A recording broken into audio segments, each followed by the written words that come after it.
Google manually penalized all of the sites I had ownership of. All the content was written by experts, manually edited, etc., and everything got wiped out. Google search is a weird reflection of the real world. But at one point, we were getting 1 million views a month on that YouTube channel, which was pretty crazy. I think there's things I can talk about on YouTube now, and there's things I can't talk about on YouTube, and I have a very good idea of what I can't talk about. It's 100% impossible to get a detection of AI content 100% of the time. They're going to be going after more sites that have a very high content velocity. If websites are openly publishing, like, I don't know, something beyond what most humans are capable of, whether it's like 100 or 200 posts a day, something like that, these sites are going to get clapped.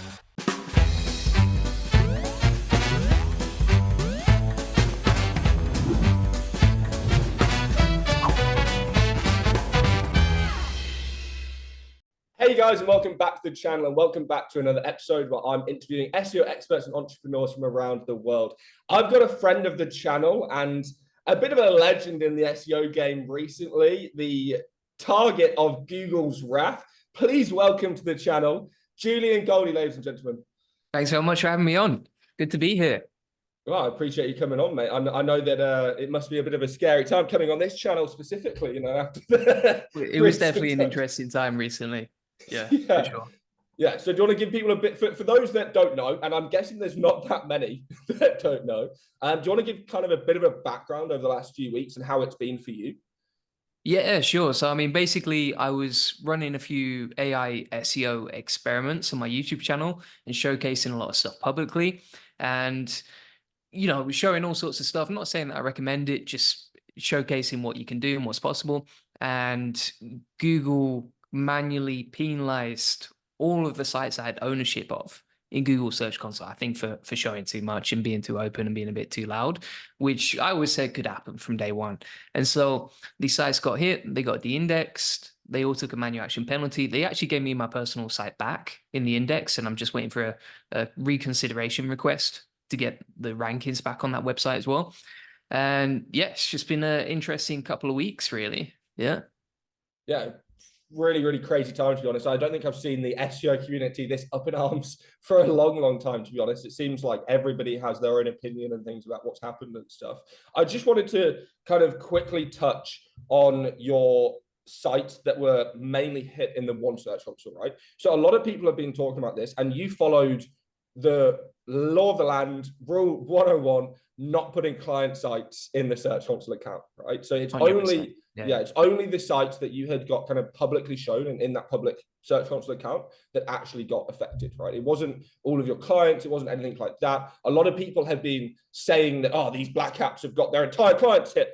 That's not the case at all. We just want to make that very, very aware there. And I genuinely believe, and potentially, you know, you have your own thoughts on this, that Google looked at your search console specifically because of all the sites that you've been showing on YouTube, and they went after you manually. This had nothing to do with the algorithm, and it was 100% because Google looked into the sites that were currently manipulating the internet and looked where the sources of those people were getting that information from, found out that you're on every SERP for AI SEO going these days, whether it be a YouTube video, a parasite page, or your own website. And they found that you're probably the biggest guy in AI SEO, at least in YouTube, potentially even the world right now. I think you're getting what, like a few million views a month on your channel or something like that? Yeah, so at one point we were getting 1 million views a month, yeah, on that YouTube channel, which was pretty crazy. Yeah, I mean, I think it was just too loud. And to be fair, those sites deserve to get clapped. So I don't blame Google. I don't have any resentment towards them. I said from literally the day I started showing AI and ChatGPT that this is working right now, but you know, I don't recommend this approach, and you should be manually editing your content and that sort of thing. And I know you talk a lot about manually editing your content before you publish too, right? Yeah, for sure. I do a lot of more competitive search, right? So what I'm trying to generally rank for is like really high-end searches where you're talking 150,000 searches a month, or countries where the CPAs and things are really, really high. So generally the competition means you can't really use bulk AI content unless you're doing some kind of like parasite pages or something, right? But I wanted to talk to you because you said that you thought that the sites that got hit were deserved to be hit, right? Do you think that Jesse Cunningham's site was a deserved hit? Because a lot of people have been debating this about Bonsai Mary, right? This site, because he's put in a lot of the manual editing, a lot of the time, a lot of the hard work, the formatting, the tables, the images, the whole lot, even the EEAT stuff, right? Do you think that that kind of a site deserved and is in the same bucket, or is it? Do you actually have reasons? Oh no, it's a total shit AI site, actually, Jesse, or no, it was really good in the end. Yeah, that's a really interesting one. So I've not looked at the website personally, but I have spoken to Jesse personally, and also I've seen a lot of talk in the community about his website, and a lot of people said like it's a really good site. I know it's making good money, like it was making quite a few thousand a month. So yeah, it's one of those. I don't know. For me, like I think there's things I can talk about on YouTube now, and there's things I can't talk about on YouTube, and I have a very good idea of what I can't talk about. So I just got to stay clear of those topics, basically, but keep it interesting at the same time. So yeah, I think it's one of those. Like for example, niche website builder, niche site lady, sorry, on Twitter as well. Like I believe that she said she had 4 websites. One or two of them were AI, two of them were human sites, like where all the content was written by experts, manually edited, etc., and everything got wiped out. Yeah, So it's I just one of those like if you're guilty by association, essentially. Yeah, exactly. And that plays into Google's policy changes. So it's a lot of people have been talking about the new spam policy, but actually it was several years ago now that Google changed their policy circumvention, right? Which basically means that if you're trying to circumvent Google's guidelines, especially with more than one website, that was a very, very clear thing, then you can have that guilty by association verdict, especially if it's within the same search console account, because you agree to their terms and conditions from their terms of service, right? And it's all within that documentation very easily. I did want to just ask, have you got any sites behind the scenes that are still using that same tactic and same style that weren't hit at all? I don't want to say too much because I think I have to be very, very careful. Yeah. But I would say that I have, over 100 sites behind the scenes that are all performing very well. Boom. None of There we them got go. hit during the update. Yeah. Yeah, exactly. I think that answers the question in and of itself, guys. There you go. Right.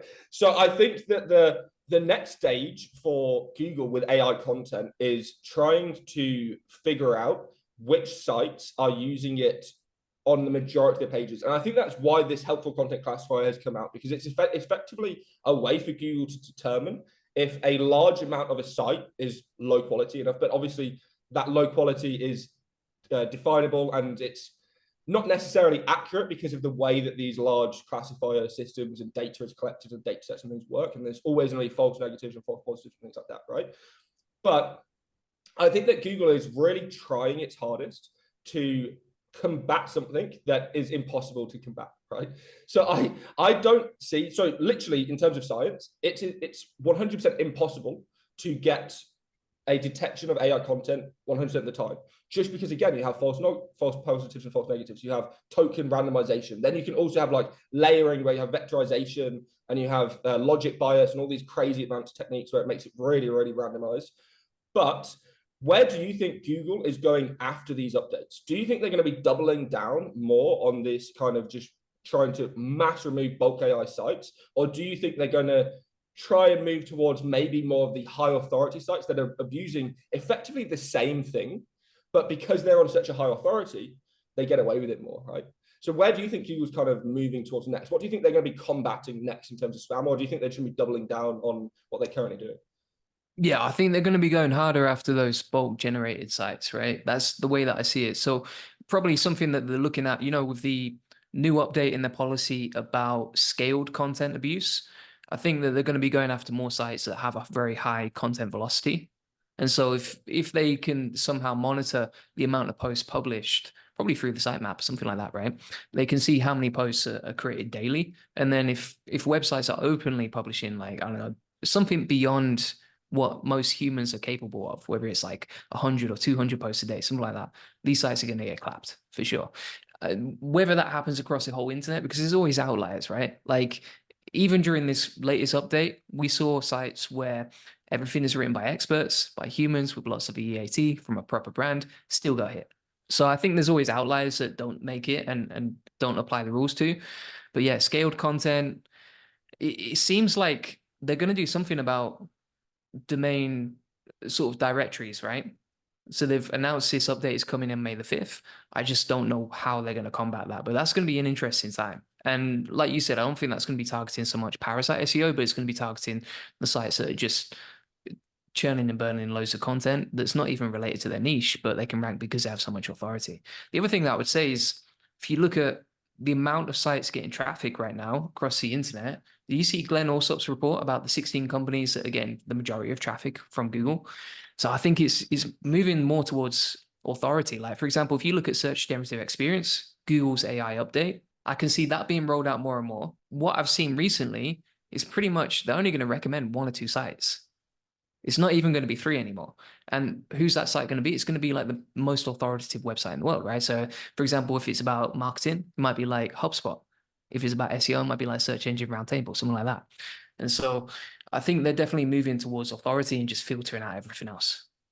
Yeah, I think it's Google search is a weird reflection of the real world, right? Where you see like AI becoming massive, it becomes massive in SEO. You see authority and kind of the wealth of the world kind of congealing into this big authority companies. Same thing is happening in search, right? I think it's really quite an interesting reflection on society as a whole and things, even with the algorithm. And I think that kind of reflects on how advanced the algorithm is, but also how human it is as well, right? And that it has got mistakes and it has got things in it that are completely random. And there are some instances of sites where I've looked at them and I think that the classifier has just picked them up in a wrong way. And that's what's affected the website. But the website itself is amazing, right? But again, because of how these classifiers are trained and how they are picked up on data and things, that there will always be this kind of inevitability. Where do you think links are moving? I know that you own a link building agency, so you might have some slight little bit of bias there A little bit towards biased. a little bit of Yeah. bias. But where do you see kind of links moving towards in the next future? Do you think Google's just because of AI content, Google's just going to become more and more reliant on links in terms of prioritization? Or do you think that they're going to look at potentially moving their own search model into the search and try and maybe analyze content from an AI perspective? So Yeah, I think from what I've seen, I can only judge it on what's happened so far. Seems like the biggest authorities are the ones ranking the most. So even though I'm a bit biased with my SEO agency, I would say the sites that have the most backlinks and have the highest CR seem to perform the best. I mean, even if you look at last year during the helpful content update, like you've got LinkedIn, Reddit, all these big sites ranking really well. I don't think they care about spam scores or trust flow or anything like that. It's just purely how many backlinks you got pointed to the site. Now, the other thing that I've seen recently, and it's not affected me, but it has affected some people I know, is more and more manual action penalties for links. And particularly with guest posts, which is quite interesting.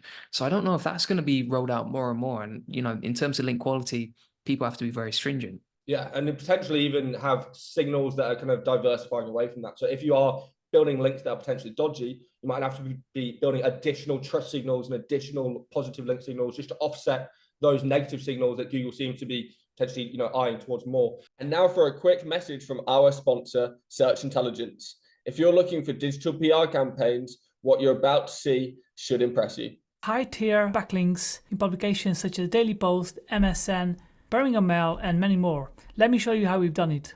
The campaign was pretty simple. We looked at the number of Instagram followers for each contestant in the Dancing on Ice show that aired in January. We sorted the contestants by the most popular ones. Now we've had the most influential Dancing on Ice contestant. Then we've also used an Instagram earnings calculator to calculate how much every contestant could make from one post on Instagram based on the number of their followers and engagement rate. Then we put these findings in a nice press release and an email, and we found the relevant journalists with a tool called Roxhill, where we looked at journalists who covered the show in the past 30 days and sent the findings and the press release to these journalists. And then the links started landing like this and this and this and many more. I hope this inspires and shows you that you can build links with simple and basic campaigns.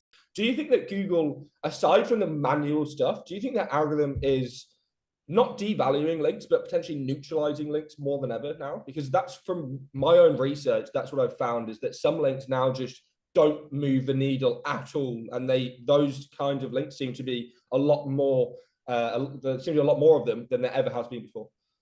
Yeah, 100%. I think more and more links are being devalued as it becomes more and more common to buy links, right? So as the industry grows, I think that Google can easily identify more patterns in terms of, you know, wiping out some of these bad links that you get out there. And to be honest, it's just so easy, isn't it, for some people to go onto fiverr.com, they don't have any sort of outside knowledge, and they're like, oh, links are cheap, I'm going to go here. And, you know, most of their suppliers, the links are really bad. Yeah, they're pretty terrible. Have you got Yeah. any have you got any advice for people that are kind of looking for a good link provider? Yeah, that's a really good one. I mean, I think link diversity is a key, really. So not just who you buy the links from, but the types of links that you build, right? So if you're just relying on one type of link building, that can look unnatural. And I think Google's going to get better and better at identifying that. It's one thing that we're recommending to more and more clients is like diversify the types of links you get. Now, I think one of the good things that reassures me actually, and I didn't used to like this, but a lot of our clients, like if they buy from us, they might buy from multiple link builders in terms of the links they build. And I think that's good because it actually diversifies the types of links they're getting. They can try different suppliers, different types of link building. I think that's a good way to do it. I didn't used to like it because I was like, oh, they're going to spend with other people, not us. But I think now that's a safer way to do it. And also the types of links you build, like don't just build links, don't just build like guest posts, or don't just build these types of links. Like try some PR, try some. I think as well, PR might become more and more important. Like for example, we've all seen the rise of Ferry Calzoni. I know you had him on the channel recently, and like those types of links are just legit, super clean. Might be expensive, but they work. Yeah, he's just upped his prices as well, so they're even more expensive now, right? And I Don't think blame him. Yeah. I know, to be honest, I think he could be charging more. He was charging £5,500 a project, and that's guaranteed links as well. It's now 7.5. I think he could double it. To be honest, I think he could charge 50. There's people charging $25,000 for online reputation management packages, and it's literally just social profile citations and a press release. Like Wow, that's it. Yeah, it's half those links are free. Like they don't even cost you anything to build, right?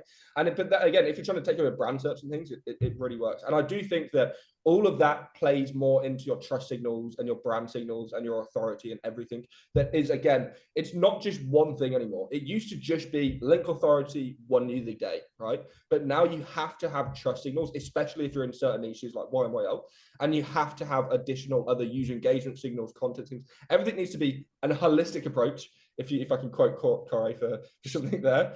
But my kind of final question for you today is, where do you see the future of AI, and where do you see the future of AI in SEO? Do you think that everybody's just going to be continuing to do these bulk content sites because it kind of works now? Or do you think that everybody's going to be moving more towards human edited articles, maybe even using their content more for link building, which I think is a really undervalued tactic?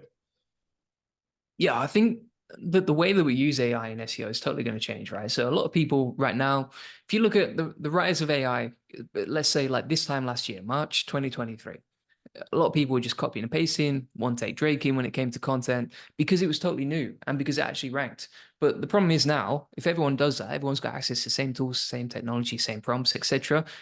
Really, I think the game's going to be about, okay, how can you take that AI content and level it up so that it provides way more value than anyone else can do, right? And I think AI and human SEO is a really powerful combination because you're taking that raw block of stone from ChatGPT or whatever AI tool you actually use, and then you're manually editing it, you know, adding it, tweaking it, that sort of thing. I think one of the best ways actually, and I do this for my videos, this is why they're quite engaged and why they perform pretty well. One of the best ways to create content with ChatGPT is to actually take that content you've got, plug it into ChatGPT and ask it, like, how can I take this to another level? How can I improve the quality? And it'll give you stuff that you've never really thought about before. And that's the biggest differentiator. But at the same time, it's going to work against everyone. You know, and honestly, like 5 or 10 years, I feel bearish about SEO because if you look at the way search generative experience is going, if you look at the percentage of traffic that's going to some of the biggest sites in the world, it's becoming harder and harder and harder to compete. Now, what I do think is that YouTube SEO is going to become way more powerful than normal SEO. And so it's going to be interesting to see how this goes. But yeah, it's looking a little bit brutal. I don't know if you saw the poll that I released on my YouTube community recently, but 51% of people, you know, all of my audience are like website owners, 51% of them said that the latest update was brutal for them. And that's a huge amount of people. So it's just very interesting to see, okay, this is a super negative time for people, but I hope we all get over it and hope it ends on a positive note. Yeah, 100%. I think as with anything in SEO, especially if you're going to be doing this style, you need to be ready to pivot at the moment shit hits the fan. because if you don't, you will just be left lacking. And I think that it's the same with kind of the investor mentality, right? You need to be ready and in the know when to pull the plug if a company, when you're investing stocks, if a company starts going under or some massive mismanagement happens or some huge lawsuit or something, and that stock tends to tank. It's the exact same thing in SEO, right? If your tactics start to tank, pivot. If your style starts to tank, find a new style, start researching, start analyzing, be in the data. The more data you have, the more likely you are to succeed, right? That's what I think it comes down to it. But I totally agree with you when it comes down to Google. I think that Google itself have been doing things that are make it bleed traffic themselves. So not only have they been losing to other search engines like YouTube, like TikTok, like Amazon, like even there's all sorts of other ones now where you can start searching with ChatGPT and all these other models and stuff, right? There just seems to be new platforms that are slowly bleeding away certain types of traffic from Google, like e-commerce to Amazon, video to TikTok, right? Even like things like makeup tutorials are now more searched on TikTok than they are on Google, right? So I think that slowly, it will just start to bleed away. But Google's still a mega $1 trillion company. There's still tons and tons of value in optimizing for Google, and we will never truly lead. And there will be certain markets that will still perform, right? So especially with the older generation, my grandma still uses Google every single day to go and buy God knows what online, or actually shopping unbelievably. But I do think it's also easier to go into those other search engines, and you can make potentially more money. If you can rank a product in Amazon, you can absolutely slay that earnings potential, because you can go to any brand. Hey, look, I can rank you for any product name you want in Amazon. You know, you want to rank for treadmill, you want to rank for desktop computer, you want to rank for new monitor, that the monitors are going to cost $2,000 a pop, right? And you're going to be able to make 10, 20, 30 sales a day, or maybe even an hour. That is just unheard of when it comes to Google, because the intent in Amazon is 100% buy. So if you rank, you are making sales. That's just guaranteed with Amazon, where it's not with Google. And I think that is where it becomes more powerful actually to do it, because it's easier, you have a better intent, and you have the potential to make more money without having to deal with all of the headaches and stress and Google updates and all this kind of stuff, right? So I think that, again, potentially we could start seeing the Julian YouTube SEO channel coming very, very soon, right? But I think that it would be a good idea for a lot of people, especially if you are overly emotionally invested in things, to potentially pivot outside of Google right now. Yeah, I would agree. Like YouTube SEO, massive goldmine, right? Like, for example, if you publish a blog on a brand new site and you've never done SEO before, you might not get any views on that for 3, 6, 9 months, right? Whereas if you publish a YouTube video and it's actually valuable and helps the audience and people like you, then from day one, you can get like thousands of views. It's absolutely insane. I've seen loads of new channels do it from day one. So there's so many opportunities out there outside of SEO, outside of Google, all these other search engines around, right? Yeah. So get out the bubble, guys, and Yep. start looking for new opportunities. Yeah. Awesome. Well, and again, I think this is a really good opportunity. If you've been completely smashed by Google, right, then look at where you could pivot. Look at your new opportunities. Look at your new lifeboats. Look at everything around you, because there's reasoning here around why Google is coming after certain things. And I don't think that unless you have a very, very high technical capability, Google will eventually win. That's the be all and end all, unfortunately, right? You need to be able to understand fundamentally how a lot of the tokens and things work to be able to beat Google's ability to detect it and output it, right? And I think that that's where things are going to move towards, and that's what we're really investing on in Cuppa, is making sure that our content is not detected and it still ranks, and we're continually doing case studies and things. So I appreciate you coming on the channel. Obviously, people can find you on YouTube, but is there anywhere else people can find you online? That's the main place. Yeah, check out my videos, see what you think. Hopefully subscribe if you like it. 100%. I'll put a link in the description. I'll see you guys in the next video. Peace.